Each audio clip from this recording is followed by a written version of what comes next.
All right, Tiny Toys Tuesdays, episode 39. We started our journey through the Chaos Grand Alliance. Finally there. Yep, finally there. We're almost halfway.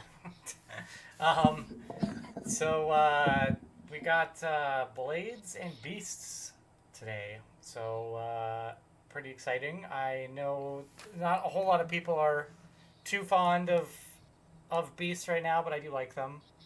I think they're very, very fun. I think out of all the armies, I think they're one of the funnest armies. Yeah, I agree. I definitely like. I like the aesthetic. I like what they are. It just sucks that they're going away, but yeah, Agreed, but it was bound to happen. yeah, we all knew it was coming. Um, all right. So Cameron, what have you been up to? This entire week, I have done nothing. I've done absolutely nothing. It's been kind of great. I've been preparing. I ran a tournament at my house on Saturday, Yep. and then since then, I have done nothing. Understood. I mean, we're going into this weekend to GT. Almost. It's basically a mini LVO OTTD. Oh yeah, It's gonna be pretty nuts. It's gonna be huge, pretty crazy. massive. Um, I got in a game of Sylvaneth yesterday, so that was fun. Just wanted to Ooh, change it up a little bit. I've been playing my OBR list quite a bit, so wanted to change it up, play something a little crazy. Played the Monster Mash and did actually fairly well. yeah. I think Monster Mash is one of the way to go. When you Would you play roll Alariel, Belthanos, and what? A Spirit, Tree Lord or something? Spirited Earth? Yeah. yep, and then what was it tree? A thing of tree revs, six bows, and and 10 dryads for screening. Um, Fair enough. and it turns out when you roll three 4-ups to get Alariel, Belthanos, and Earthu back, it's It's pretty pretty good. good. It's pretty good. It's Yeah. pretty No, good. I can definitely see that. It's pretty crazy, especially when Alariel comes back. She's got the heal at the end of the. So you do it in your movement. She heals 3 at the end of your turn. She heals 2d3 on their turn, and she's Oh yes. basically at full health. Yeah, so she's practically just starting it Yeah, back at full which health. is pretty crazy, man. It's pretty cool. I did not see. It's funny though. I did get Earthu back up twice, and he did not attack once. He did not swing his 5 damage sword once in the game. And he just got killed twice. Yep, Just it was what 24 squigs each time, fair enough. It's and he just not. got deleted. Yeah, sounds 24, about right. 24 squigs are pretty good. It's pretty good. Who would have known? Yeah. But I ended up winning the game. It was pretty crazy though. I mean, again, getting those guys back up after they die is pretty crazy. Probably like one of the only ways you can actually play Sylvaneth right now is with Alariel's ridiculous healing. Yeah, it's real good too. It's real good. But yeah, and also those bows are no joke. They do a lot of damage. Good. Um, It's about time they did something. yes, they are very good. I can confirm. Cool. So yeah, that's what we've been up to. Let's just jump into it. Tonight's not too long. Beasts and Blades isn't too big of a book. I will say Blades has quite a bit of heroes though. Um, Yes, they do.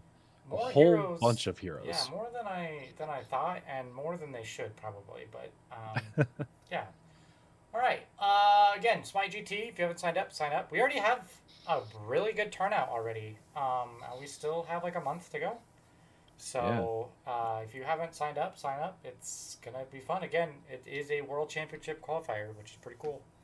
So Our hard part is making sure we get all the terrain. yeah, I think we'll be fine. I think Yeah. we'll get there. And again, I was thinking about it too. Like worst case, right? We could borrow some stuff from the stores, right? Yeah, we, Um, we we have the capability. We have the power. yes, we do. But it's turning out good so far. So I guess people like going to our GTS. Good. Um, cool. Tier list again. These aren't in depth um, reviews of the book, but or the indexes, but um, stuff we like, stuff we don't like, stuff we think's good, stuff we think is not good. But yeah, so again, if you want to check anything out, there's a ton of channels out there that do like in-depth reviews. Warhammer Weekly is probably my go-to. All right, let's get into Beasts of Chaos. Obviously, these guys are going away in less than a year. Makes me sad. Um, they have lackluster battle trades. I don't think. I mean, you can tell they didn't put a lot into the battle trades. You still have the rituals, which are still decent. Yeah, but they're a lot simpler, and Way simpler. they're not like, oh my gosh, powerful. Like, Yeah, you read their before you get to the War Scrolls, you read all their stuff, and it's like, okay, sure. yeah, you're not having the I force you to move 2d6 Yeah, yeah, like yeah. before. You're not reading like Lumineth, and you're like, holy crap, these are really good, and I haven't even gotten the War Scrolls yet. Um, no, it's nothing like that. They're pretty simplified. We still can null deploy, which is cool, very cool. Always Um, fun.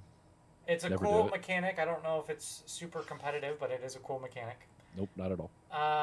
And these guys could struggle with battle tactics or objectives depending on what what the battle plan is and your opponent. So could be tough.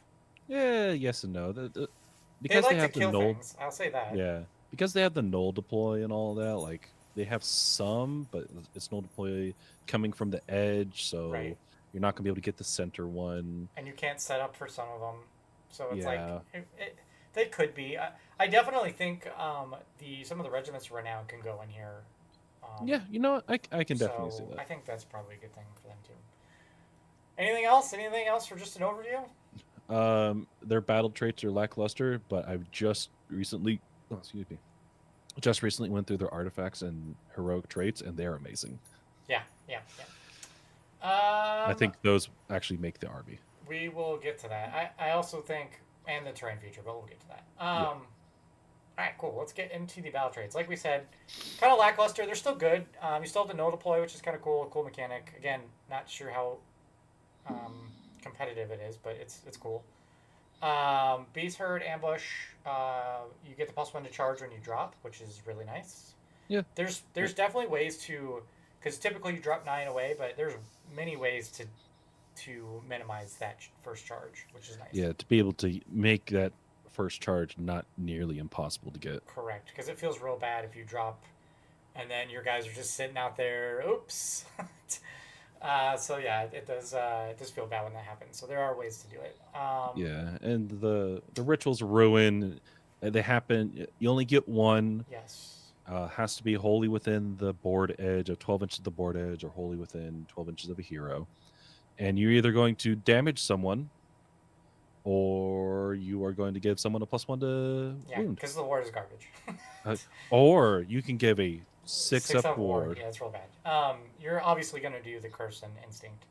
Yeah. Um, And it's only during your turn too, so it you can't like is yes. you can't like do damage during your opponent's turn or anything I like will that. say there is a way to do 2 of these in a turn, so that's cool. But it's fine. It's cool. I mean, if you're playing against Beasts of Chaos, you got to be real careful about what you're doing with your setup. But I mean, it's they're fine. The rituals are fine.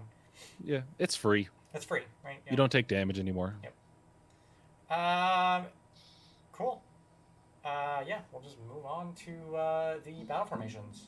I actually didn't read the battle formations, Well, we're gonna so do it right now. I'm gonna go through these. So the marauding Bray Herd is it only works for the Bray Herd, but it's nice because you get a four minimum minimum 5, I guess, charge roll. You basically change one of the dice to a 4. Yeah, Which is good. Again, really good for that first drop. Um, again, only Bray Herd though. Almighty Beast Herd is really good. I liked this one a lot.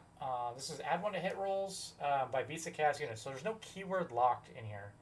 And as they get the +1 to hit as long as you're testing an objective you do not control. So I actually like this because if you are going second and they get on objectives and you drop, it's kind of nice if they're on yeah. an objective. So It's a fairly aggressive army, yes, so you're going to be dropping down trying to hit objectives anyways, and this is just a great way if you have multiple areas you're going to drop down on to be able to go ahead and hit things. +1 to hit is really good in this army too. Yes. So it's very much needed. Hungering Warherd. This is the one where you're going to do for the Warherd. These are the Bulgors, I believe. You basically heal 3 at the end of the turn, which is good. Yeah, they're a 5-up save, 4 wounds, and so it's a good way just to make sure that they're topped off at all times. Their only problem is you're probably going to kill them fairly Yeah, fast. yeah. I So don't know if they're gonna survive for the heals. The problem, but you have it if you need it. I probably am still picking the beast herd still for this. yeah, it's the +1 to the hit. That's just so good. It is really good. Changing the 4 to the dice roll is really good as well, especially if you're planning on doing that board edge charges and you are taking some, but you're most likely going to take the +1 to hit. And remember, it's only Brayherd. You only get that for like Bestigors and stuff. So. Yeah. And then the last one is Raging Storm. If you're one that likes to spam the Dragon Ogres, I love the Dragon I Ogres do like so much. I do like the Dragon Ogres, and I actually think they're still viable, believe it or not. Oh yeah, especially like take a few Dragon Ogres and take this. I think your opponent is going to be surprised and feel very bad if they did not kill your Dragon Ogre in one turn, and then the Dragon Ogre's at 1 health and damages everyone around it for ludicrous amounts of damage. And believe it or not, I think they're one of the most tanky units in the army, which is funny. But yeah, well, an entire army is not tanky. Yeah, that's true. But they are one of the tankier ones. I think they've got a 4-up save instead of a 5-up save. Yeah. Ooh, a 4-up save. 10 wounds too. Yeah. Yeah. But the biggest thing is that they heal like crazy. Well, yeah, and then this is the heal one, but you do it to each one on the battlefield, which is really nice. So, cool. All right, moving on to the traits. These are pretty good. Death Grip is okay. I did Propagator of Ruin as my favorite, which is it's the one where you get to use 2 rituals, which I think is still really good. It's definitely my favorite. But I think Bestial Cunning is also really good. All right. You say you don't like Death Grip. I love Death Grip. Between everything, I was looking at all this and I was like, the Propagator of Ruin is actually probably like my least favorite. Fair. And then it was Bestial Cunning and Death Grip. Because what Death Grip is if any of your guys get shot, you can immediately go ahead and get a 2d6 move. Which is really good. Can end in combat. Which works for cover fire, which works, did you go ahead and hit me with a shot? All right, I get a move. I can go ahead and get into combat with someone else so you don't get a charge. It happens every single turn. Sure. My issue... And it's 2d6 I know. It's probably quicker than most things that move in here. But yeah, exactly. But my issue with this is it's super... opponents can just play around this, right? Like, they're not going to shoot something that... what they'll do is, since this is only once per turn, right, is they're gonna shoot something that they don't give a shit about. Like, I don't know, what's in this army that's like super bad, like Ungors or something, right, or Gores. All right, just don't activate it. Yeah, true. That's true. I guess you don't need to activate it. That's true. Oh no, you didn't shoot my key piece. Yeah, all right. That's true. I guess I still just like the opponent.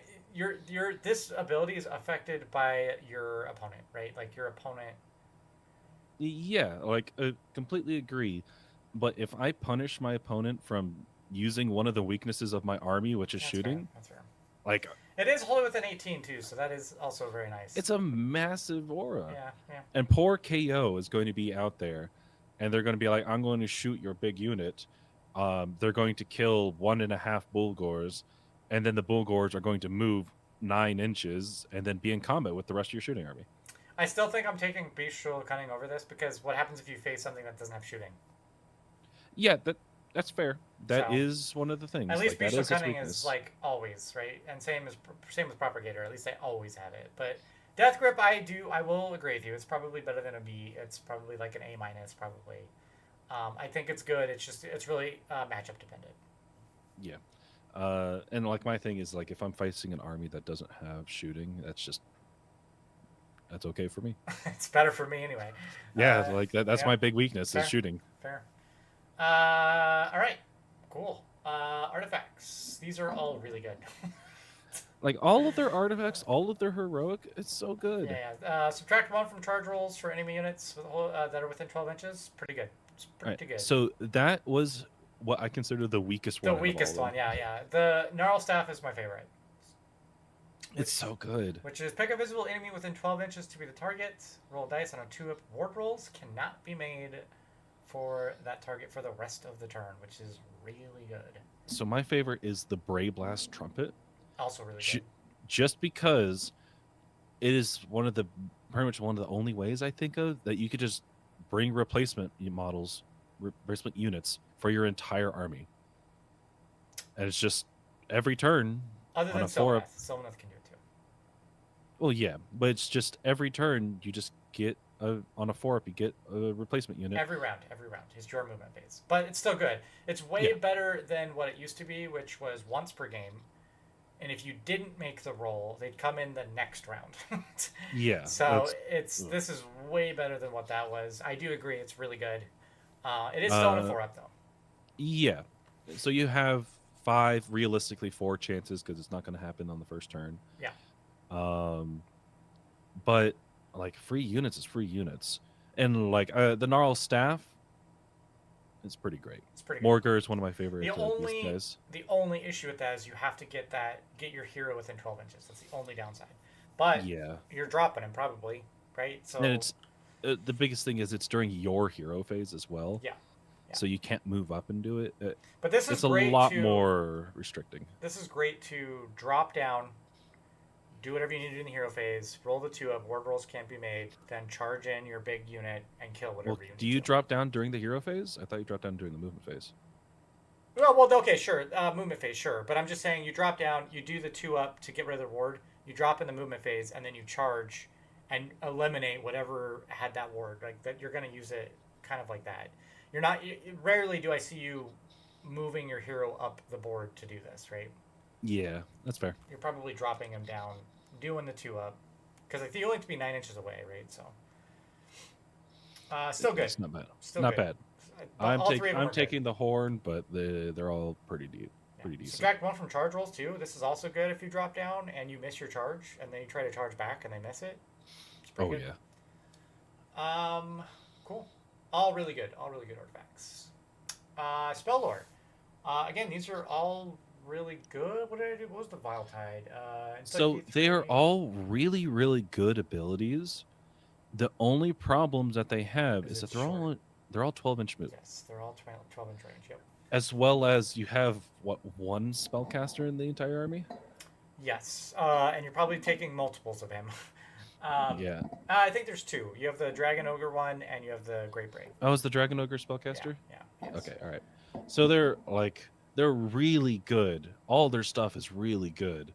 It's just they're all only 12-inch range, so like this army is really incentivizing you to drop down with the beginning mechanic, right? Like they really want you to drop down, do all the stuff, and then go. Another problem with all of them is that they're all a 7 or 8 cast. Yeah. And you don't. I don't think the Brave Shaman has an 8+. So I don't think so either. Like, so they're just tough to get. Yeah. So it's like the spells themselves are like probably some of the strongest spells out there because they're like you can't use commands and you only can as one as a control score, and you can only move closer and subtract 1 from dice rolls for charging. Yeah, so, like they all have. Each one has like 2 abilities and they're really 2 good. effects. They're really good. It's just really hard to get off, which is unfortunate. So if you can get them off, like that's pretty good. If you set up terrain and you get places of power, you're gonna need them, and you can drop down. It works out in your favor. Cool. These are all these are really, really good. Vile Tide is obviously my favorite. Fair. All right, Manifestations. Direflock's awful. It's garbage. Never taken it. Oh yeah, I looked at that. I was just like, it's so bad. It's so bad. However, both of the other ones are really good. The Taurus is really good. The Taurus is a beast, dude. This thing hits like a truck. Is it an 8 to cast? Something like that? I think it is a. I just had it. These are all 7s. No, 7 for the Taurus, 7 for the Direflock, which really, and then 6 for the Dirge Horn. Oh, the Dirge is great. The Dirge is great, but the freaking Taurus, dude, 6 attacks, 4s, 2s, 2 rend, D3 damage, and D3, and you're going to be charging, so D3 plus 1. Man, that hits hard. And you roll dice equal to the unmodified charge. It's for every 4 up is immortal. If any damage points are applied to it, they have strike last for the rest of the It's turn. so He good. hits like a truck, and he does so much for this army. He's so good. It's almost worth it to just use your Great Braid just to try to get this off. It's just so good. The Taurus is so good. I like this thing a lot. And then the Dirge Horn. Dirge Horn is also really good. The Dirge Horn, you put it down first turn, and then you put it somewhere innocuous. Sure, why not? And then your opponent's going to be like, oh, that doesn't do much. And then second turn hits by, and they're like, oh man, 1 or 2 of my units now have just -1 to wound. Yeah. And then third round like goes by, and then everything his has -1. entire army has -1 to wound. Yeah, it's really good. It forces someone to go into this and try to kill it because it is super annoying if it stays around. Mm-hmm. But both are really good, man. That Taurus, man, is cool. I like that thing. All right, let's jump into the scrolls. So we start out with one of your only wizards, the good old Great Bray. One caster with a run and charge ability. Pretty good, pretty good. Yep. I could see you probably starting on the board with this guy and something else, just because you get the run and charge. But Yeah. again, So- this book incentivizes you to drop. Well, so one of the things, I'll go ahead and describe it now. One of the things I saw about this army, which is one of the things I think this army is very fun to do with, is that they have so many different abilities that are all once per turn and not once per like battle, Yeah. unlike other armies. Yeah. And they're like just so good. Like Yeah. just once per turn, someone can run in charge. Pretty good. All right, all right, pretty that's good. great. Yeah, especially in this And army. I think the only thing that brings this army down quite a bit is how expensive some of their units are. Yeah. And how fragile some of their They are units very fragile. One of the most fragile armies in the game, I think. Yes, because it's like the average is like a 5-up save. 5 up save, and hardly any wards anywhere. Yeah, and it's like the Doom Bull over here, probably like what everybody's going to be using. Yes, dude is And is a in a beast. competitive state, you're going to be taking this guy Yeah. just because is it once per turn 3d6 charge? Yeah. Yeah, it's not even once per battle; it's just once per turn 3d6 charge for probably the heaviest hitting unit that they have.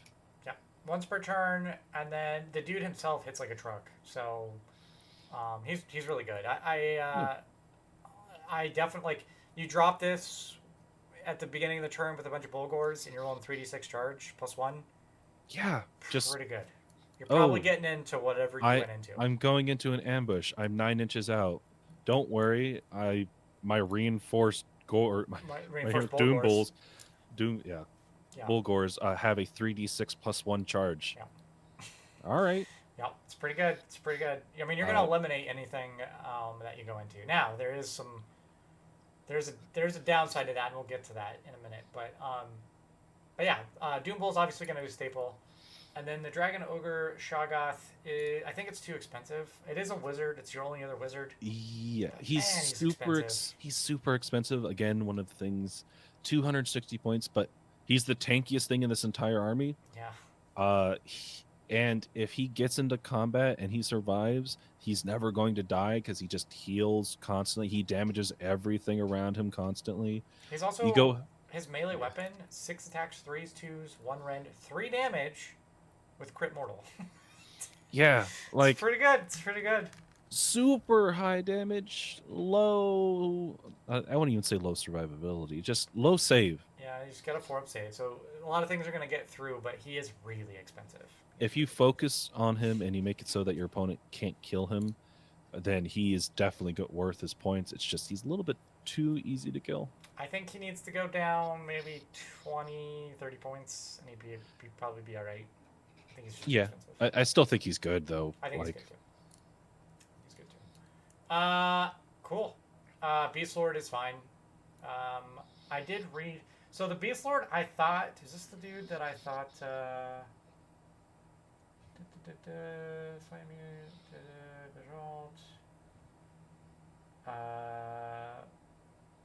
Let's see. When this unit is in combat with enemy heroes, add 1 to hit roll. Okay, yeah, he's okay. He's fine. He's fine. I don't know if he's an auto include, but he's okay. Yeah. Like you're either going to be taking a Doom Bowl for the friggin' Minotaur span, the Dragon Ogre for Dragon Ogre spam, and maybe a Shaman or two. Yeah, I'm probably I taking 2 shamans in my list. I don't think people are going to be taking the Beast Lord. I Does don't he? either. He doesn't do really anything for you. Yeah. What? From everything I remember, I don't remember him doing He just much. fights one after the other with a Brayherd infantry, which is fine. And then if he's in combat with enemy heroes, he adds 1 to hit and wound rolls for Beasts of Chaos units wholly within 12 inches of the unit, which is really That's good. It's that's not really bad, good. but it's not a 3d6 charge. Yeah, and what happens if your unit gets in and he doesn't? It's gonna feel real bad. So I don't know. I mean, he's okay. Like I said, he's fine. I could see him in a list. I'm probably not taking him, but Yeah. Uh, Agreed. when we get to my favorite unit in this whole army, Bestigors. They are really Bestigors. expensive, but they're really good. Yeah, they're the same thing as last time. It's just they're just really expensive, but man, it's 200. Was it 200 points? What is this? Yeah, 200 points for 20 wounds, and they're not bad at all. 200 point. Yeah, so if you reinforce them, they're 40 wounds. 40 And wounds like, on a 4-up, which is still tough to get through. And they're doing a crap ton of damage, like 3 attacks each. they just have a crap ton of Three attacks. attacks, 3 attacks each, and then you add 1 if someone uses all-out defense, which like you're obviously not. You're preventing that opponent from not using it because Yeah, there's no way you're using all-out defense. But but yeah, man, you're going to be tempted because you're like, man, is it worth getting the all-out defense for this? Because it's a crap ton of and attacks. then crit 2 hits, so they're 3 attacks each. So it's a lot, man. It's a lot. So was it 60 attacks with crit 2 hits? That's even without the +1/+2 attacks for 400 points at 20 or 40 wounds each. Pretty good. It's pretty good. Yeah. I love dropping 2 units of the reinforced units of these right at the beginning and just yeeting them in, being like, okay, you're gonna have to deal with them. All right, go ahead. It's 40 Yeah, wins. and Go ahead. then if I'm using the trumpet, I'm just gonna bring them back. So Oh no. yeah, it's pretty good. I like Bestigors. They're definitely my favorite on this list. All right, my favorite unit. Same favorite unit from last time. Gores. The Oh no, Ungor Ungor Raiders. Raiders. Yeah, you have marks. Yeah, Ungor Raiders. Heck yeah, baby. I'm not as high on them as you are, but they're fun. All right. The only reason why I'm putting them so high up here is because they're so cheap. They are cheap. They are 90 For points. for 20, sorry, 120, sorry, 180 points. Oh my gosh. You can have, well, I'm going to get 2 of these guys. 2 units of 20 of these guys. Okay. I'm going to put them into ambush stance. And first turn, I'm going to look at one unit I don't like and be like, all right, I'm going to roll 20 dice. Every 6 is going to be a mortal wound. Yeah. And then I put him on the field. And look at that. I have 18 inch range. Yep. I'm And you're on an attacking objective and I'm going to be shooting. Yeah, that's true. It's a good point. Yeah, you And then can. the next round after that, I'm going to do the same thing. Yeah. They're just so cheap for what they do. 360 points for 40 of them. The one thing with this is if you do use the 6-up, you have to drop them. So that is Yeah. which you're gonna do anyway. But Exactly. Do one the first turn. You can only do it once. It's once per army, once per turn. So you can only do you can't like spam these guys Right. first turn. Which is fine. Oh well. Yeah, which is fine. And their bodies, right? They're cheap bodies. I mean, for 90 points, pretty good. Yeah, I'm just gonna put them down to take a piece of terrain for my objective, Sure. or put them down onto a point where I can still hit you, and for next turn be able to have someone on the bed of the map because I have 18 inch range. That's a lot of range. Yep. You also have Ungors, which are basically the cheap version of Furies. They on a 3-up. Oh, yeah. They just retreat. The issue with Ungors is it sounds good. The ability sounds amazing, right? Like, oh, 3-up, I'm gonna retreat, just move out. The issue is Furies have a 12 or 14 inch range. Yeah, so These you have could still 6, which means you're still get hit with them. Still gonna get pulled into combat most likely. Yeah, it's fine. So it's 80 unfortunate, points. It is. If they had like an 8-inch move, I would be like, okay, these are cool. But Yeah, that's fair. 6 inches. It's not Fury's level. However, it's 80 points just to be able to go. Aren't Furies like 100 points or 90 points or something? Yeah, they're not that. They're Oh not my that gosh, much. so good. And then Senegors, fast objective, tactic hitters. They're fine. Yeah, cavalry. Yep, they're cheap.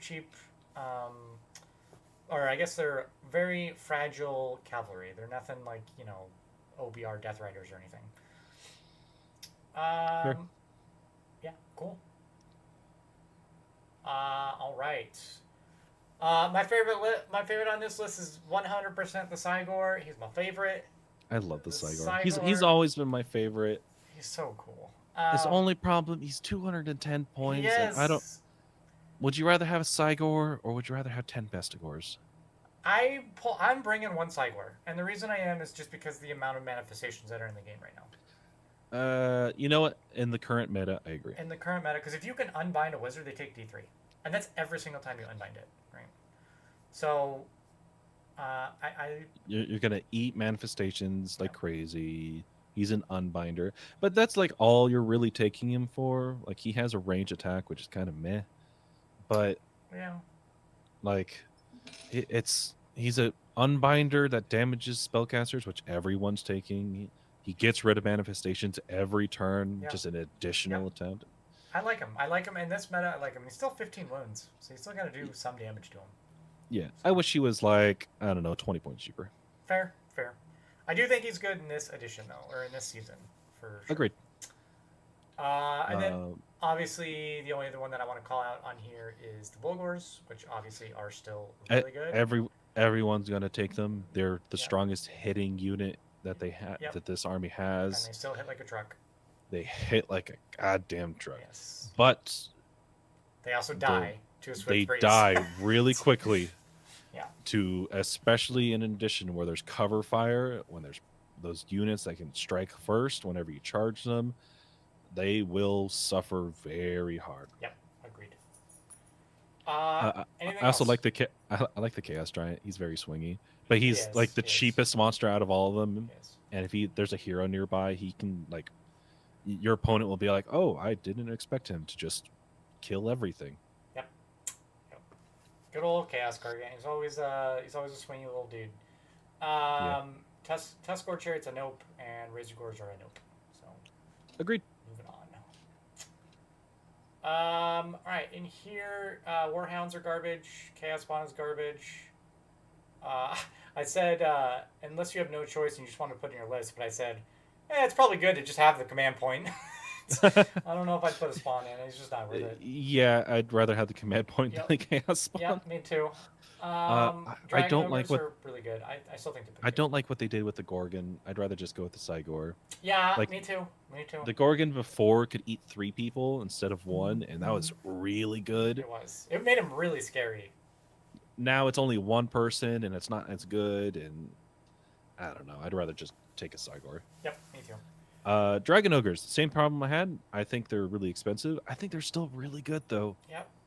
And I'm afraid that if they went down like more points, they'd probably be too good. Yep, I agree. 4 attacks, 4s, 2s, -1, 2 damage. If it did not charge, and is in combat with enemy that charges turn on a 4-up, it strike first, which is really good. Yeah, like it's really good. It's really good. And the Cockroaches is one of those ones where you take one because you can only use one of its abilities. So much worse than what it was, though. Oh, 100%. Oh my god! Now that being said, the Cockroaches was a little stupid. Yes, before it was just really annoying. stupid. Oh my god, that thing was so annoying. But it's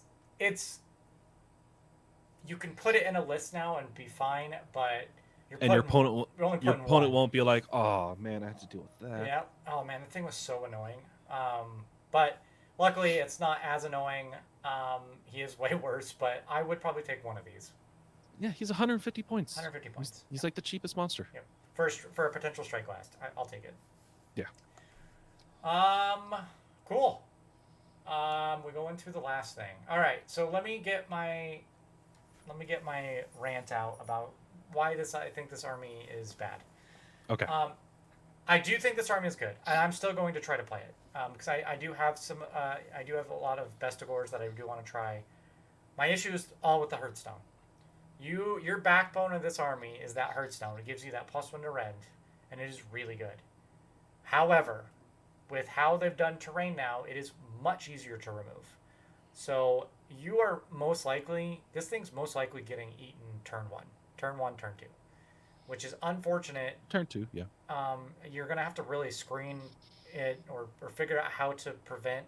Like, if someone is shooting, they're just going to shoot this thing. And it's going to feel real bad. And you have to kind of put it in harm's way to get the best benefit out of it, especially if you decide to drop units. So it's just, it's the one thing I wish they either had more health or something, or some way to protect it a bit more. I just think it is so It does crucial have to the like some army. of the most health of like any terrain feature. It's 14, yeah. The Gloomspite one is also 14. I think it's the Yeah. same one, same profile. But Yeah. it's so good, and it makes this army really click. But man, Yeah, it's agreed. the number one reason why I do not like this army is because you can kill the Herdstone very quick. I still think it's good. It's just like previous edition. It was much You've harder to get always rid of. you've always had to rely on the Herdstone, and before you could just hide it in the corner and just like, all right, Yep. it's never going to be used. It's fine. Yep. But now it kind of has to take the forefront because it now has an aura of how much it affects. Yeah. So if so if you set it up wholly within 18 inches of the center, it affects the board. Otherwise, I think it's, what is it? 24 inches, which is still pretty big. That's pretty large, to be quite honest. Yeah. I just think that's a pretty large. it's a pretty aura. large aura, but you got to think about what you're doing with this army. A lot of it you're dropping from board edge, right? So I guess it just kind of depends on how you set up and how the opponent sets up. I don't think it's as bad as you think it is. I know. I'm just really irritated that you can shoot this thing off turn one. That's what I'm worried about. Don't worry, everyone is. Look at Sylvaneth. I mean, hey, you know what? I got a lot of those trees out, and they did work. Okay. Yeah, I don't know. That's my biggest downside with the army is the Herdstone. It's still really good, and I think it's still a staple to the army, but agreed. It's easier to get. It's just good. Plus one rend. Plus one entire rend. army. Oh no. Everything in your army just got better. So, Chimera is also pretty decent. I love the Jabberslythe. Jabberslythe is by far my favorite. All right. I mean, it looks weird. I'll say that. Oh yeah. I don't know if it's my favorite. Playing Total War, love the Jabberslythe. Over here, love the Jabberslythe. Just, oh no, I'm going to penalize my opponent from attacking me. All right, I'm good with that. Sure. Yeah, cool. Sweet. We'll move on. All right, so Regiments of Renown. A lot of these can actually go in this army, and I think they'd work really well.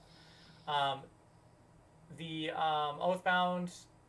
I mean, it's another wizard that would be useful, I guess. Could be nice. Well, so my problem is that are you going to be taking their manifestation lore with the Taurox and all that? You're talking about, well, for a coven, right? I believe if you take the coven, I think you get both manifestations. Yeah, but they both can't cast each other's. That's fine. You still get 2 manifestations. You still can get 6 more things out. I mean, granted, are you going to do that? Probably not.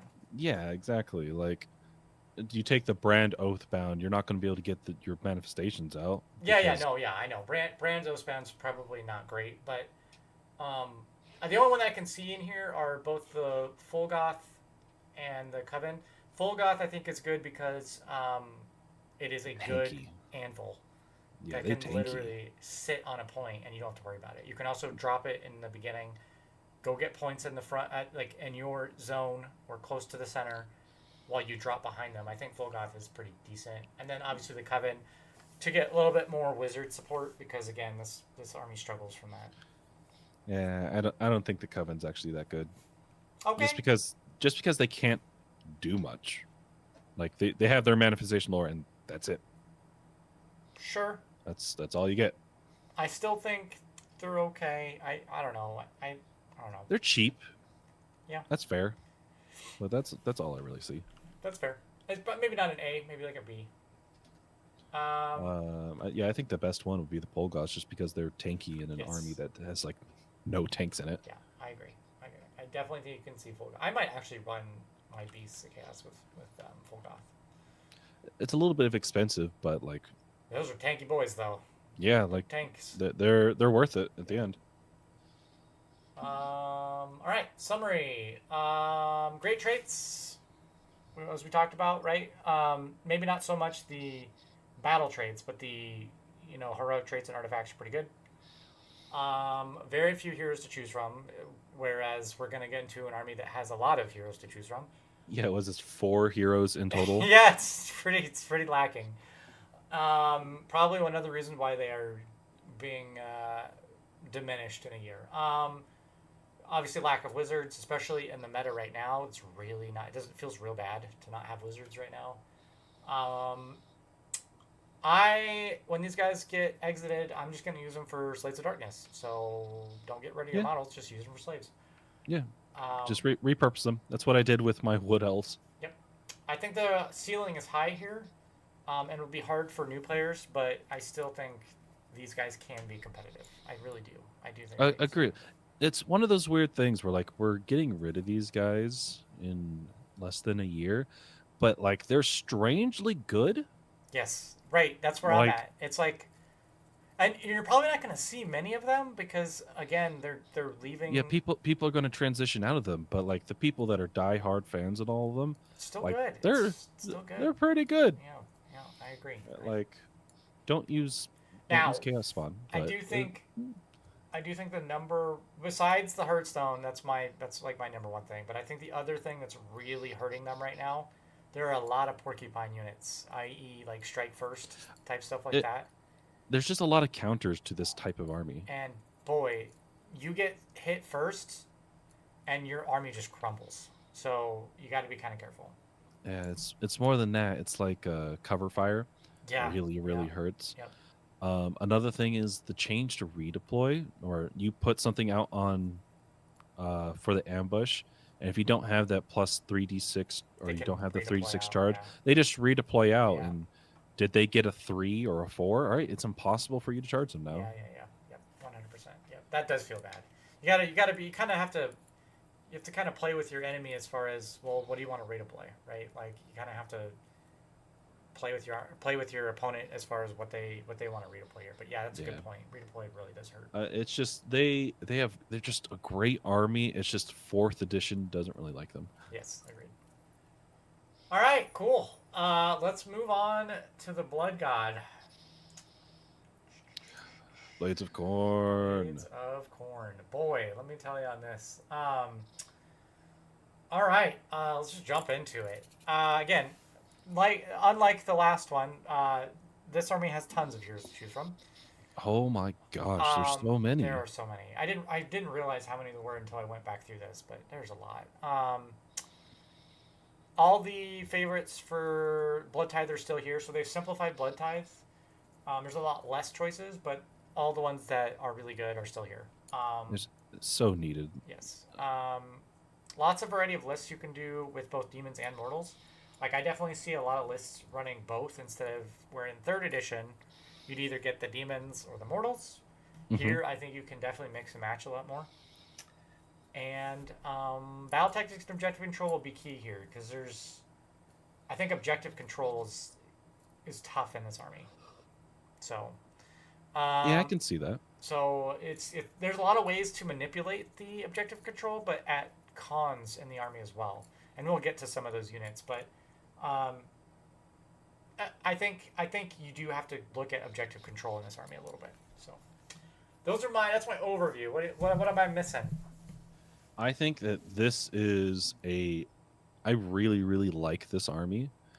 There's a lot of different ways to play, but at the same time, this army does not play like it did before. And it is currently suffering from how strong manifestations are. Correct. Yep. And like they don't really have a good answer from it. And I think the biggest thing that they lost was that in 3rd edition they had the 5-up ignore any spell, and they still have that, but it's tied to their Altar. terrain feature. Yep. And it's like an 18-inch aura. It's like a decent sized aura, but it's not across the field anymore. Right. It's not as good as it was. Yeah. And so now you're going to see like your people that you go ahead and you charge forward because you're a very like charging in and dealing attacking army, and now they're just going to get bombarded by spells. Yeah. Yep. And again, in this edition, or this first season that we have with manifestations being as big as they are, it definitely is tough. Another thing is that a lot of their stuff got better.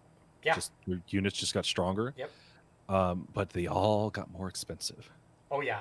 And some of them got a lot more Yeah, we'll expensive. get into that. I also will say, going back to what you said about they play differently, in third edition, believe it or not, this army played much like a blue deck for Magic. It was very counter control. You tried to move on to a point or something like that. Well, I'm gonna get murder lust and move into combat, so you can't. They still have some of that, but it's way less than what it was. This is much more damage oriented and like in your face than what it was in third edition, where I think it was more control. Yeah, it went from a counter to a damager. Yes. Yeah.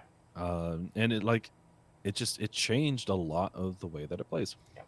Agreed. All right. Let's go into the battle traits. Again, all of these are fantastic. A pluses pretty much down the board. I mean, other than you just trying to get blood type points, these are all really good. Like, I can't even pick one that I like the most because they're all really good. You need 3-inch movement, which you can actually change that quite a bit. You get the 3-inch movement that you can roll to combat. You still have the Brass Skull Meteor that does a bunch of damage. +1 to Ren characteristics, you still get that. It's just one of those things where you just have a little bit of literally everything. Yep. And it's just the same thing as before, where you use blood type tokens to be able to do things. It's just you need blood type tokens, and because things are more expensive, it's a little bit harder for you to get blood type tokens without being really aggressive. But like everything's useful. Do you need to do damage? We got something. We got a meteor for that. Do you need just a little bit of movement just to screw up your opponent just a little bit? All right, we got Murderlust. We can move it. Need to get a Bloodthirster back? We got you. Yeah, Bloodthirster, those really expensive things. Well, turns out he killed a lot of things on the way out, and you just get another one. Yep. Granted, you do have to have one in your list. It is a replacement unit. Yeah. Or, identical replacement. And then also, the other change to Blood Tithe is you could only spend one of these per turn. Whereas in the previous edition, you could spend as many Blood Tithes, other than the Spell Eater curse, where you can just automatically unbind. You could spend multiple Blood Tithe to do multiple things. Here, you cannot. You spend one each turn. Yep. So, spend one. You cannot do anything more for that turn. yeah, so that is a big change. So again, all these are really good. Battle formations. Kind of just depends on what you're using. The Khorne Legion is going to be good for mixed lists, both Demon and Bloodbound. Bloodbound Warhard is going to be great for Bloodbound lists. Your heavy cav, you're going to use Brass Stampede probably for the 8-up charge strike first. Murder Host is good. You just got to be careful about how you choose your fights, because they only get the 5 aboard after they have fought. For Demon units. Yeah, like they're all decent. They're all decent. Nothing backbreaking. All they decent. have something for every type of list, pretty Correct. much. Yep, exactly. You're gonna pick this depending on what type of list you're gonna run. I'm a really huge fan of the Bloodletter spam, and so I think Murder Host is just great. Yep, it is good. My only problem with that is you have to fight first with it, so you have to be kind of careful. Yeah, because typically for your murder host, you're gonna have a Bloodthirster, and you kind of have to figure out which one you want to fight with first. That's my only issue with it. So yeah, it's true.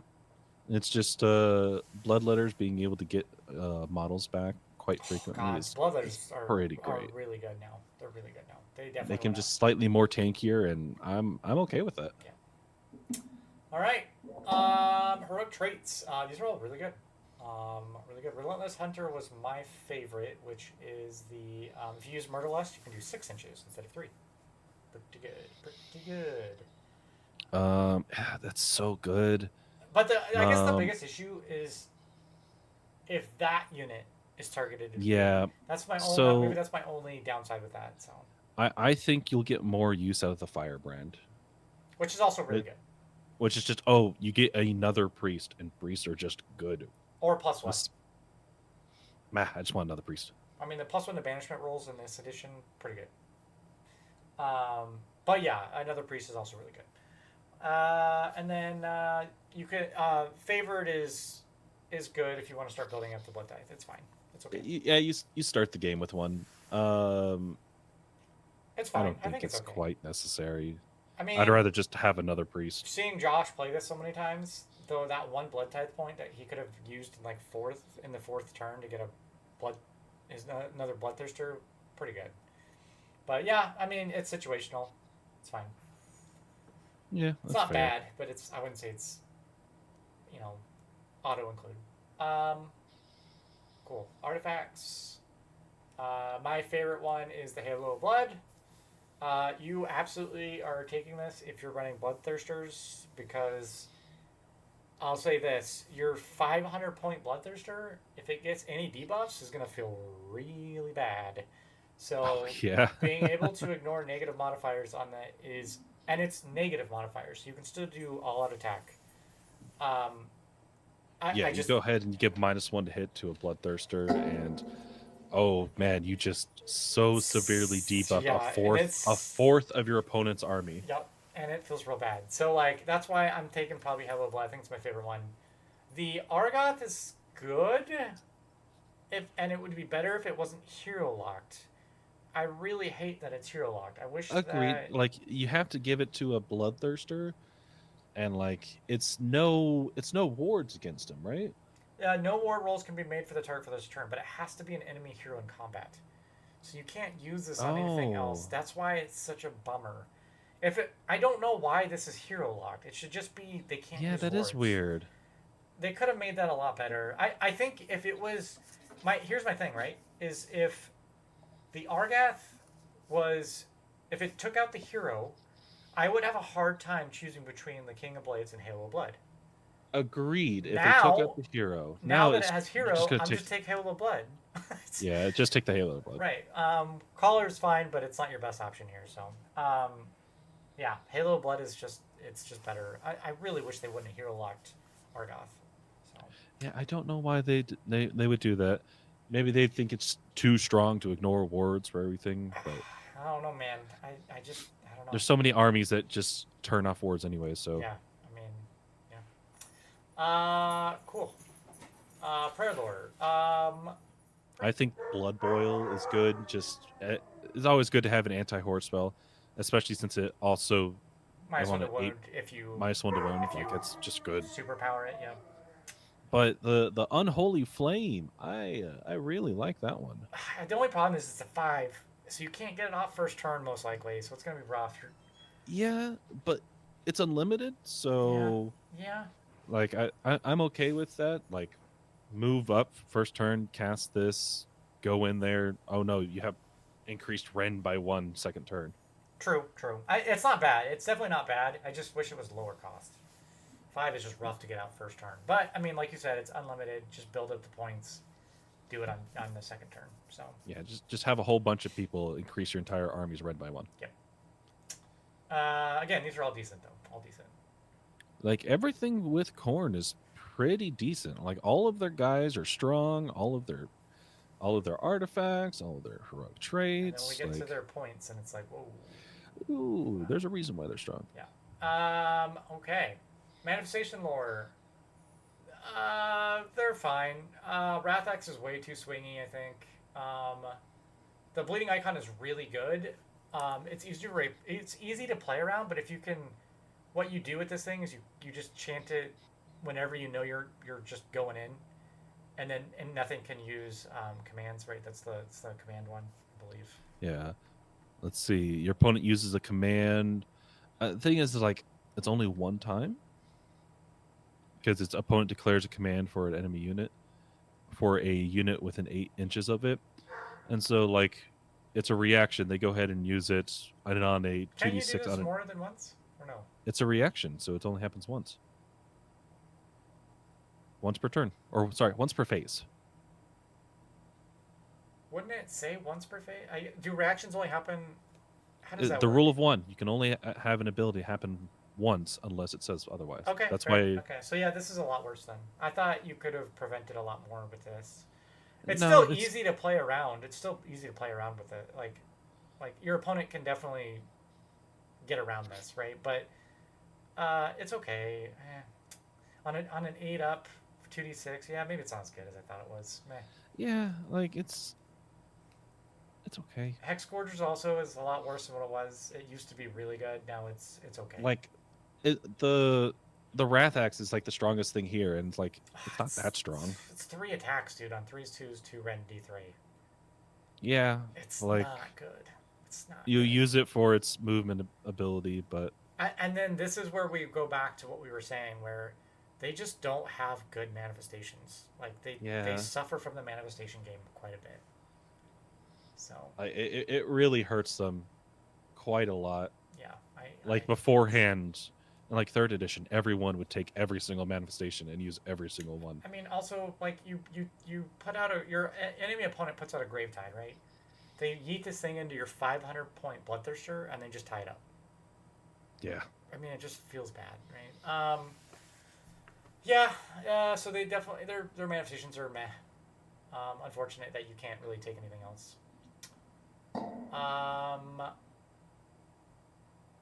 There actually, hold on. There is a way to actually take a different manifestation. Okay.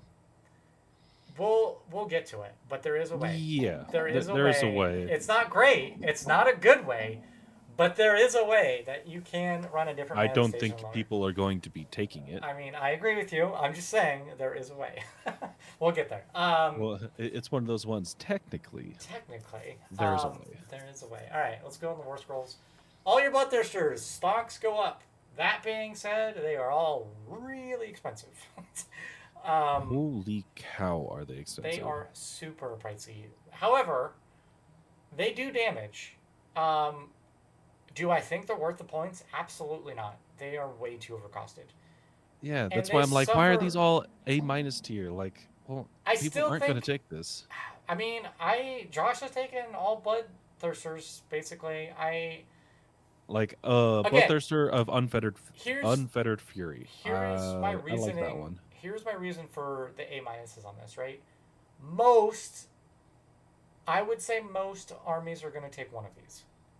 That's why I have A-. Agreed. I think people are going to take one. I think some people might take 2. Yes. And then if you're a crazy person, you're taking 3 like Josh. I don't think 3 is going to do you any favors. Well, don't tell Josh that. Josh, hope you're not listening. Josh, you're doing it. I will. That's why they're all A-, right? Obviously, they're not A- together, but they're A- because you're picking one of these, right? And they all kind of have their own purpose, right? Scarbrand, I can actually justify his points. I didn't think about it until we were driving actually home from your house. Like, don't get me wrong. I think Scarbrand slaps. Okay. He slaps hard. Countercharge 3d6 is really good. It's really, really good. So, I do think 500 points is a lot, though. It's more than 1/4 your army. And he's doing less damage than what he used to. Like, his mechanics were doing more damage in the previous edition. And like we talked about, earlier, any debuffs that happen to these Bloodthirsters feels real bad. And guess what? You can't give the ignore penalties to Scarbrand. Yeah, because he's unique. Yep. Yeah. He's way too many points. He is. He's too many points. He slaps for his points. It's just he can slap. Yeah, he can slap. You give That's that his problem. -1 to hit, and his 6 attacks, dude, 500. He has 500. So he has 6 attacks. You're almost paying 100 points for each one of his attacks. Yeah, it's it's Uh, worth. yeah, dude. I don't know. I think it's still too expensive. I Yeah, will he's just say the 3d6 counter charge is great, but Jesus, he's too expensive. you know what you can also have. You can give a Bloodthirster with Unfettered Fury and give someone 3d6 charge. Correct, which is really good because it's board wide. There's no range to this, Yeah, which is really good. like I think the Unfettered Fury is the one that you're That you going to take, yeah. see at all And that's times. why I marked him as A instead of A minus, because I do think you'll see him quite a bit. The 3d6 is really good. The other one you'll see is the Incident Rage. Yeah, because infantry killer, he's good against infantry. It's the Infantry Killer, and he has the Splash Mortal Wounds. Yeah, yep. And that Splash It's Mortal still- Wounds is really good. I mean, it can be good, isn't it? D3. Yeah, it's D3 for every 6. It's so much worse than what it was, though. Oh yeah, but they're all like that. Yeah. And then obviously Wrath of Khorne, you're only taking this guy if you're taking multiple Bloodthirsters, and Which you're not going to take. Which I don't even think at that point you want to take him either. So it's fine. Because it's you choose 3 and it's +1 to their attack characteristic. Yep. Now The don't problem get me is wrong. if you're doing 3, that's 3/4 of your army. Now don't get me wrong. All of these guys got better hits. Like they are, and each one of them got a 5 at board, which is not something to sneeze about. Like that's really good. Mhm. So I understand why they increased them, but man, the debuffs on these guys really hurt. Yeah, So- it's one of those things where like if you focus these guys and you kill them, it's going to make you are going to feel it. Yes, when you lose one of these guys, it feels bad. It feels bad for sure. And so like I just don't. I think people will see the Unfettered Fury, and then in like that's about it. Yeah. Hopefully these points go down a little bit. I just think they're too much. Yeah, they are quite a lot of points. I see them going down at least a little bit. A little bit, not a lot. 'Cause But- then I think you'll have the problem of spamming them, and that's not good either. I don't think we'll see them below 400. Agreed. Which is 'Cause still then they'll just be way too powerful.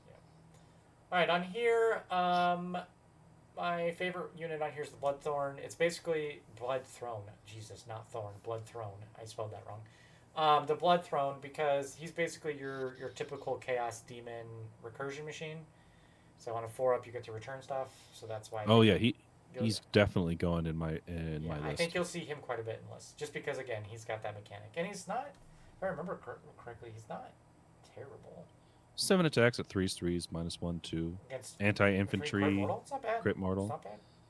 Like he's not bad. 10 He's health. not bad. I mean, you got to put some. He's firepower. 210 points for getting back all those Bloodthirsters I'm going to be throwing at you. Yeah. Can you do Bloodthirsters?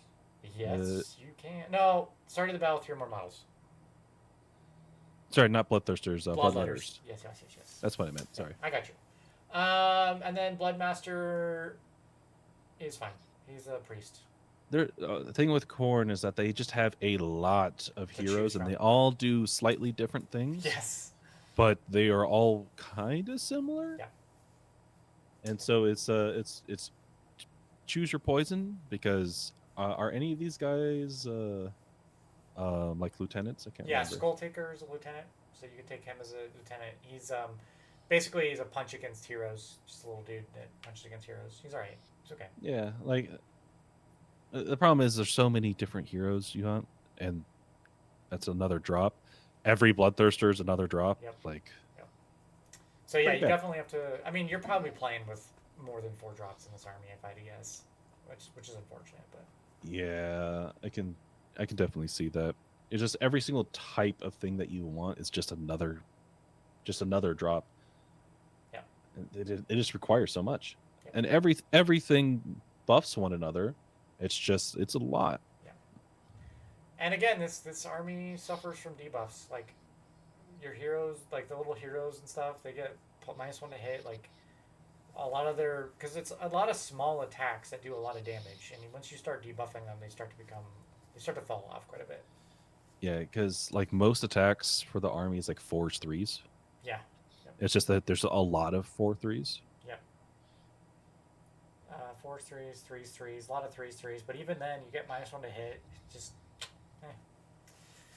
my thing is like you have a lot of the the hero units have like 6 attacks or like 4 attacks or 5 attacks. Like it's just small little chip damage to me. So Yeah, you're gonna want big units to be able to do almost all your damage because your heroes aren't going to be the ones that kill anything unless it's a bloodthirster. But we've already gone through why you're not going to see a lot of bloodthirsters. yeah. Next is on the next list. We've got a couple good ones. Blood Secretor's also a lieutenant, so he doesn't cost a drop, and he's great for Bloodbound lists. So I think he's really good. Where is he? Of course, in this index, they didn't do all heroes and all units, so I had to kind of play around this. But anyway, Yeah. add once per battle, add +1 to attacks for bloodbound units. Pretty good. And Which one's that? Blood Secretor. Blood And Secretor. it's board wide. There's no range to this. How many points is this boy? 160 points. I'm probably putting him in. Yeah, for that, it's just all bloodbound. So all non-demon people, Just you +1 go attacks. ahead and you just put him in there, You and can just stay at the crap very ton of edge of attacks. the board and go, I'm going to use my once per battle. Yeah, as well as he gives 3 more to rally. The rally's fine. It's okay. Hey, That's not the reason I'm don't taking knock him. that But, rally. no, I know. It's not the reason I'm taking him, but sure, it's fine. If you're not going to be doing demons, you are definitely Putting going him to in. be taking this guy. Yeah, agreed. Yep. At least one. Uh, Because I can see the argument for 2. oh, me too. 100%. 160 points. He's a lieutenant. So he doesn't cost a drop and you get +1 attacks. Yeah, I can see 2 of them. Absolutely. Mm-hmm. And Immortals are pretty scary in this army too. Oh yeah, I think it's definitely the age of the mortals. Yeah. Lord of Khorne's good in heavy cab lists. That's including the demon ones too. It also works on the demon Blood Khorne cavalry, which is good. So you'll see him in a lot of heavy cab lists. Scar still does his Scar thing where he gets killed and he comes back. So he's just decent. And I think you can do it multiple times, right? Yes, this unit can use this ability if it's been destroyed. Nope, so maybe you can only do it once. I'm going to set up a replacement unit, because you can only... Yep, you can only replace a unit once. Okay, so you can only do it once. So maybe... I think previous edition, wasn't he able to come back, like, multiple times? I think in previous edition he was, but he's not one of the peoples that I really looked at too much. If you're going Wrathmongers, I could maybe see him in there. He's okay. 6 attacks, 3 strays, 1 rend, 2 damage, crit 2 hits, chip damage. He's fine. Yeah, that's about it. That's about all I got in here. The Realmgore Ritualist, that was an auto-include, but honestly, I'm probably just not using him and taking a different priest. I don't know. I just don't think he's that good.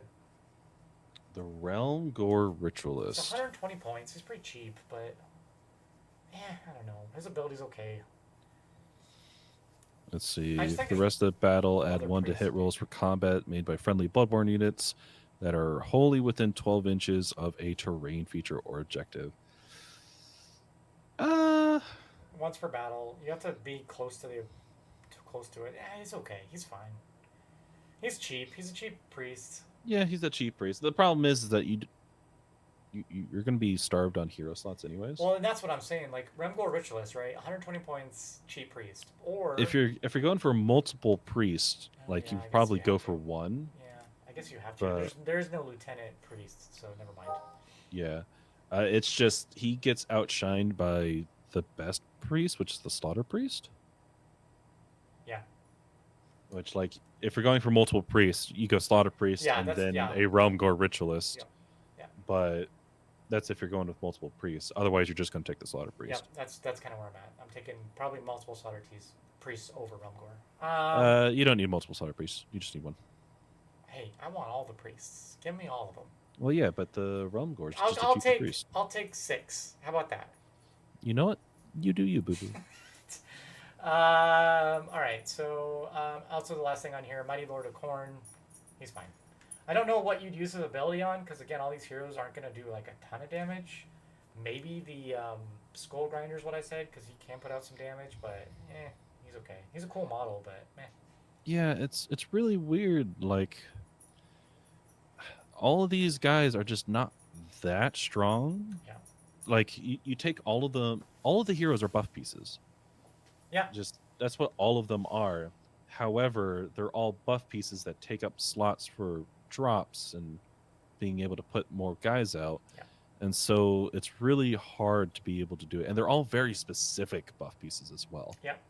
I will say there is a list going around where it'd be kind of cool to run. It'd be real hard to pull off, but like with Mighty Lord of Khorne and some other options, there's a way you can actually do you can basically do activation wars, and you can get 6 activations Okay, yeah, I can see that. before your opponent, which is kind of fun. I don't know how useful or competitive it is, but it's fun. I don't think it's that competitive because you're only activating these weak heroes. Right, exactly, and that's where we kind of come to, right? I know some of them have to do with like bloodletters and stuff, but I mean, even then, like, again, it's a real gimmicky thing, but it is fun. It's cool. Yeah, you just go up to your opponent and goes, I'm going to attack with all of my guys Yeah. before you. I'm gonna play IDK every round. Every round.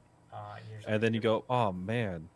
You well, did 4 damage to me. half of your army is these weak heroes, so yeah. And then they I just guess that means die you get on more the blood type points. attack. I will say, unlike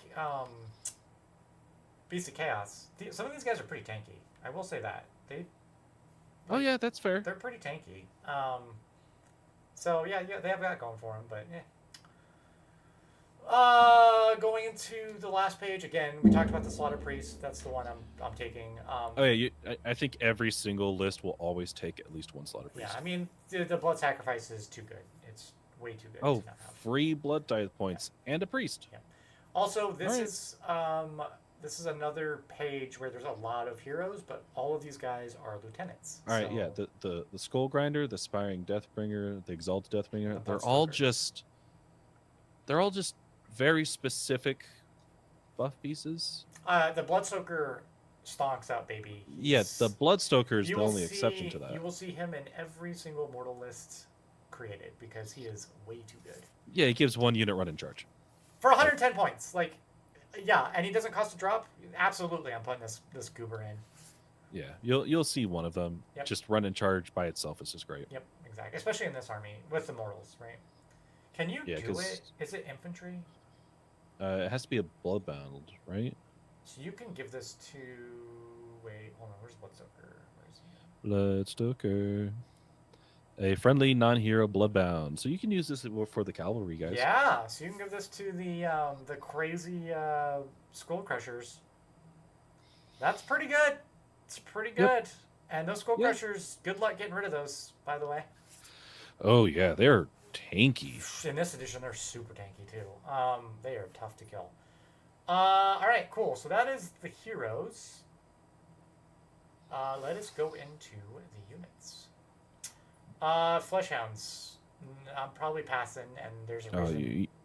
You know what I want? I want one of my favorite units in this entire thing, and that is the Bloodletters. Bloodletters. Oh man, I love them. Stonks up, baby. For 200 points, I get 20 wounds. They're on a 5-up save, a 6-up ward. Who 5 cares up ward. about that? You can give them 5 up ward if you want. Yeah, you can give them a 5-up ward. They're two attacks each at 3-up, 3-up, -1/1 crit mortals. So you know really what? Good. They're average damage, but I'm taking it for one thing and one thing only, and that is their ability. Bringing them back, the Thinning baby. Veil. If they are in combat, did you not kill my many wounds of these bloodletters? I get a D3 back every turn. God, how which obnoxious. means I'm healing 2 to 6 wounds every single turn. Yep. And they For will sit every single bloodletter unit. Yep. It's pretty good. It's pretty good. Oh, and did you kill the entirety of my bloodletter unit? Well, guess what? I have a blood throne to be able to I'll bring them back. Yep, exactly. Pretty good. Yeah, bloodletters are really good. And there's just they're okay all the way around. It's just you're gonna have to chunk through these guys, and it's gonna take time, and it's gonna be annoying. Yep. So yeah, I love them. Blood crushers. They're a little bit Go ahead. Sorry. They're a little bit expensive, but you know what? They're a little pricey, but they're worth the price. I think they're worth the price. I could actually see them dropping just a little bit. Maybe not. I don't know. Maybe they're no more than 20 points ever. Right. No. Yeah. For sure. Like you got to compare them to Chaos Knight or Chaos Warriors, right? Yeah, How do they're they they're fare against really Chaos Warriors? you can chunk through them fairly fast. It's just if you don't chunk through them, They're coming back. and like good luck doing 20 damage in one turn, And even if or you reinforce them 40 damage in you one can turn. still also rally these guys too, so you can bring back even Mm-hmm. more. So yeah, they're okay. They're fine. For another 200 points, you get 3 Blood Crushers. These guys went down a save, which kind of sucks, but all the companions now hit harder, which thank God, because they were awful in the last edition. So Yes. so they're still decent. I still can see running them. Um, I don't know. So for what is that? For the same amount of points, you lose 5 wounds, but you also lose like 16 attacks. are Something you like that. comparing to Bloodletters? Is that what you're comparing? Yeah, I'm comparing to the Bloodletters.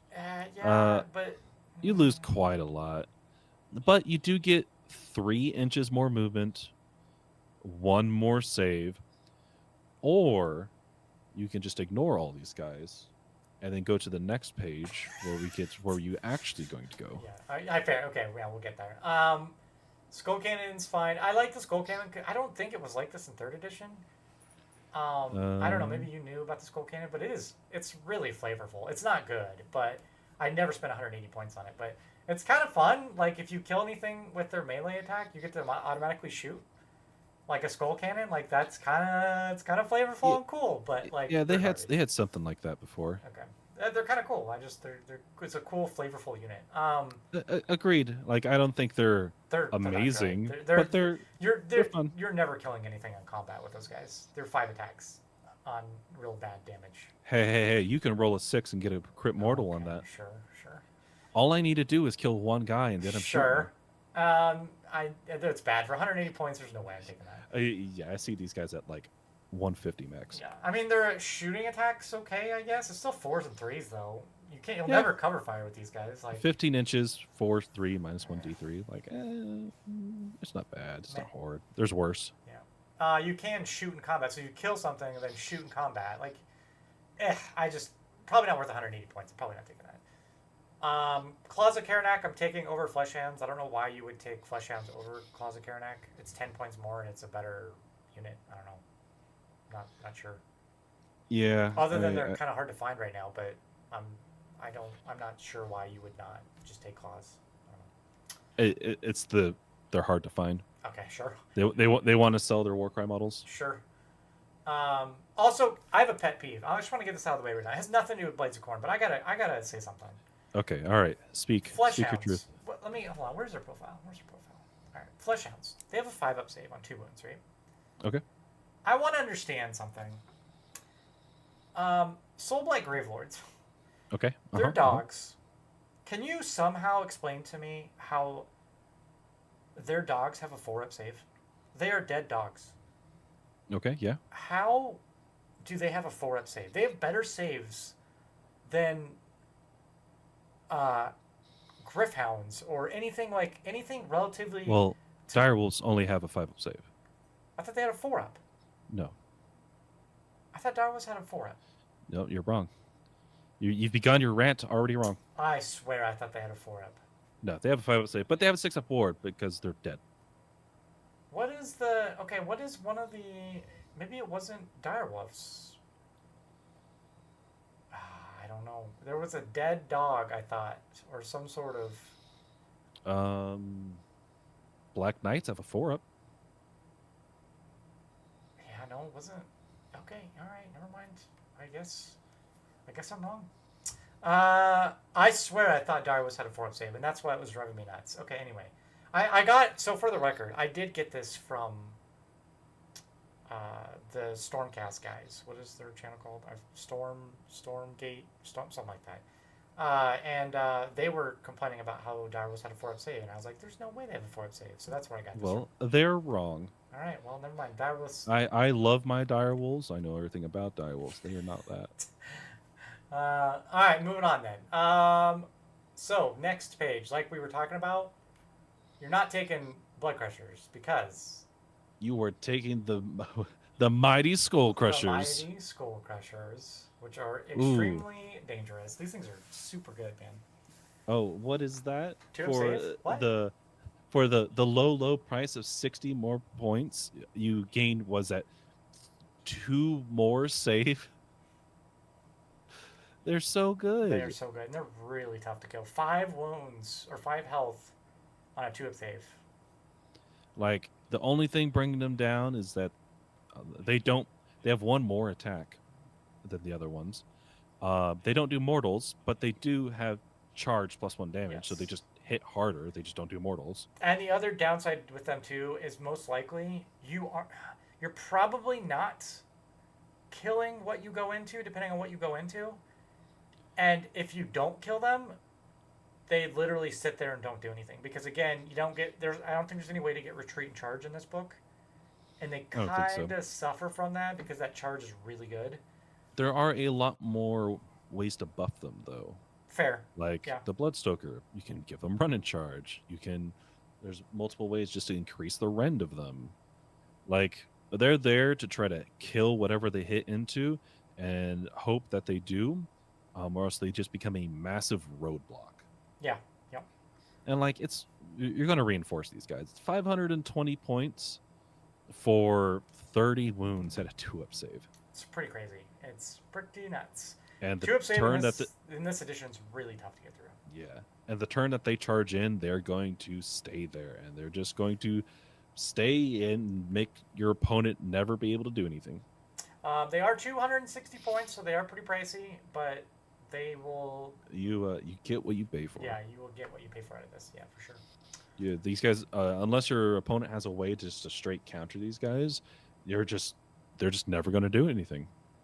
They're just going to stay there until the end of the game. Yep.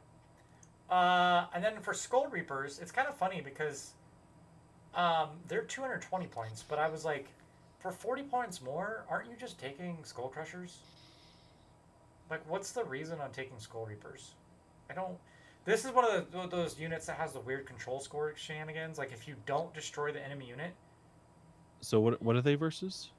Skull Crushers? Skull Reapers for Skull Crushers. So the thing is that they are 21 attacks with crit mortals of 2 damage. Yeah, they're slow. They don't really have any abilities. Like, I guess. You can give them run and charge, 3d6 charge. Okay, fair. Okay, I'm on board now. Yeah.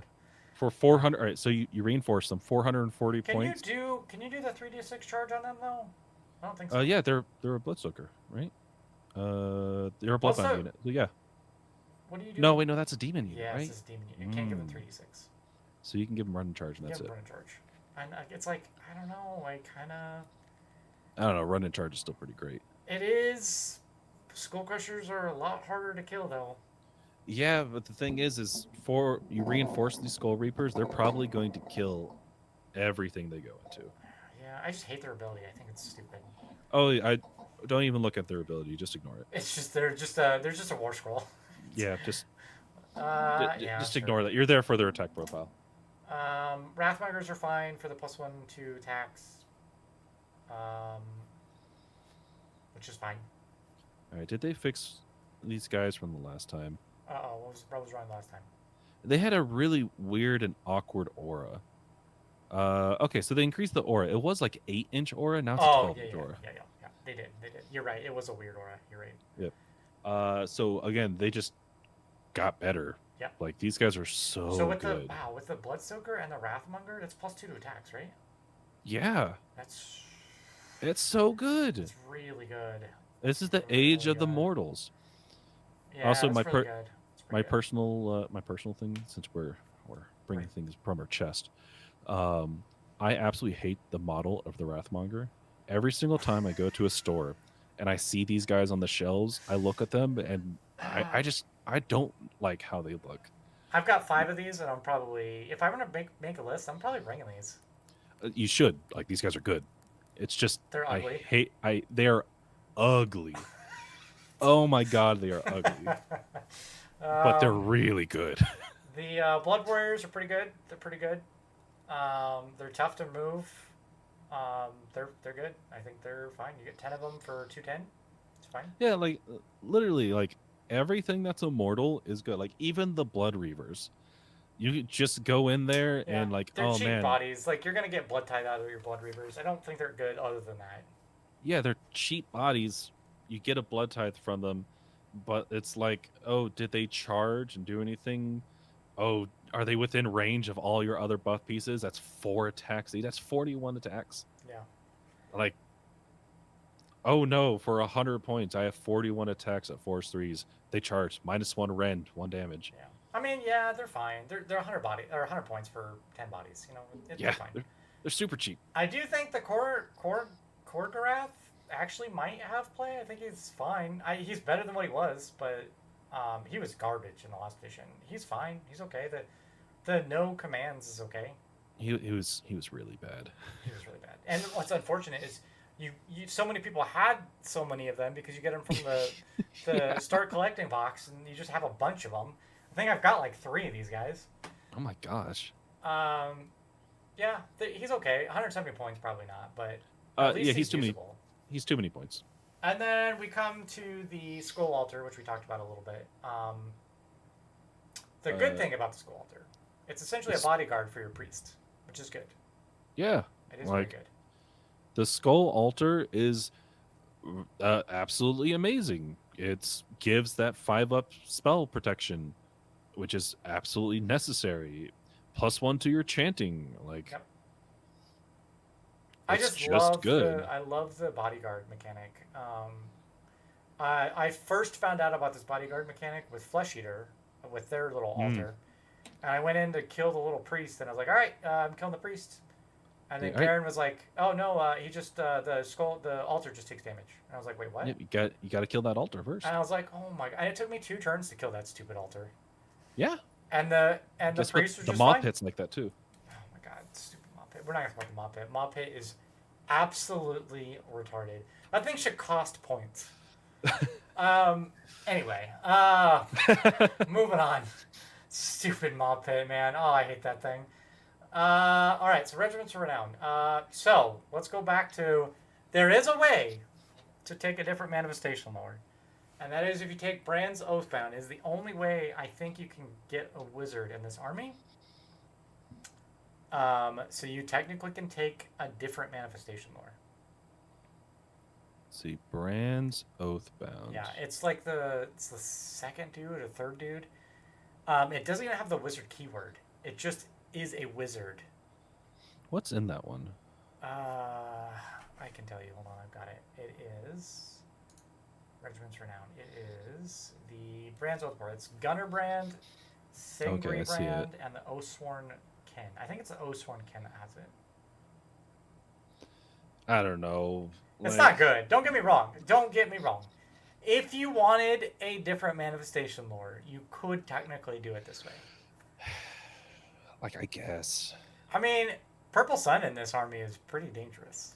Yeah, but you're taking 250 points for an 8 cast spell for maybe a I Purple know, Sun. and I think there might be like weird things, like where things happen against you if they go off, like if you miscast or something. I don't know. Like, it's not great, right? It's not a good look, but you're not taking a Regiment right now. The rest of them just are accept garbage. it. You're not going to take it. Yeah, it's fine. I just thought that was funny because I was like, that's the only way I think you can get a wizard in this army. It's the only way, and it's still not worth it. All right, summary and overall. Bloodthirsters got to glow up, and I think they're fun to play, but they are way too expensive. Way too expensive. We talked about ways to play the activation wars. Obviously, there's ways to do like the 6 activations before, but I do think activation wars plays a big part in this army, and you can do quite a bit of damage with that. So yeah, I think it's good. Lots of ways to manipulate control score, which we talked about earlier. You're gonna have to keep that in mind because like you have a lot of expensive stuff. And then I think mixed lists. I might be wrong on this. I agree. You're wrong on that. I think mortals are probably better. After we went through this again, I think mortals are probably better. Mortals are just so good. Well, they have like 2 billion ways to I know. go ahead and buff each other. There's like 50 or so mortal heroes. What I will say though is You can have a competitive mixed list now, though. Whereas in the previous edition, I don't think you could have. Agreed. So I think it's a lot better. You can do like what the blood throne, some blood letters, and then have a bunch of like cavalry bloodbound. Yeah, or I think you can really make a decent mixed list in this. yeah. But I do think mortals are probably going to be the most competitive. Yeah, doing a solo mortal Yeah, list. man, the Bloodstoker, they're the bit Wrathmongers. they're a bit slow, but they have so many Yeah. buffs around the entire army. That's where, why. like, That's why you have one good turn in, you just destroy everything. I think you take like I mean, you're taking a lot of points for it, but if you take the Unfettered Fury with some bloodletters and you yeet them across, and then you just as you move up your mortals behind them, I think it's okay. Yeah, that's a lot of points. It is a lot of points you're on a run. That's said. It's like 900 points I know. just to yeet one thing forward. We don't talk about it. They are really expensive. I overall rate them a B plus. Cameron, I think you said a B minus on this. Yeah, I'm gonna do a B minus. As soon as the manifestation problem goes away, I think they'll go like they'll once manifestations are now no longer a problem with them.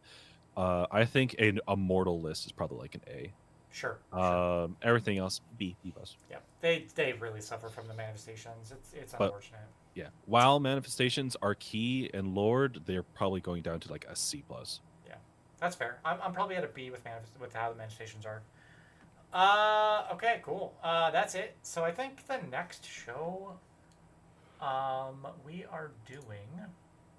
I think it's going to be a big one. I think we're doing Tzeentch, Slaanesh, and Nurgle. All three of them. Yeah, Ooh. Which there's not very many units to them, to be honest. They're not very very large, especially Slaanesh. They're pretty small. And then they all just have funky stuff all over the place, though. And then we'll have a really big show with Skaven and Slaves. And there are 5 billion Warscrolls. God, Slaves has so many units. It's not as bad as Cities or Stormcast, but they still have a lot. And to be fair, they're all fairly similar. They're tanky units that are hard to kill of, and they hit hard. Yep, exactly. And they either come in the fast variation or the slow variation. Yeah, that's pretty much it. It's pretty much in a nutshell. Skaven I haven't even looked at, so I don't even know. We'll have to see with Skaven. Well, there's like 5 different variations of everything. Yeah. All right, well, that's all we got. Cameron, anything else? We're going to be doing OTTD this weekend. It's big tourney. I have to wake up early tomorrow to get my work done, and then people will be driving me, and I will take a nice big snooze on the way. There you go. It's a long ride, but we're in for it. So good luck to all the House of Hobbies peeps for this weekend.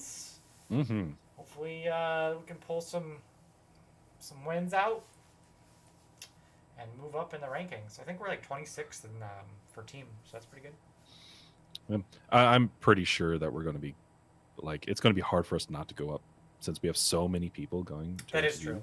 I will say there's a lot of competitive people going to this, though. It is. Yeah, but it's a big tournament, and we just have even if I think we have like 9 people going for House of Hobbies, 8 or 9. Yeah, like even if everybody goes 3-2, our rank is going to go up. Yeah. All right. Fair enough. Sweet. So we will see you guys next Tuesday. Yeah. We'll see you then. Have a good time. All right. Bye.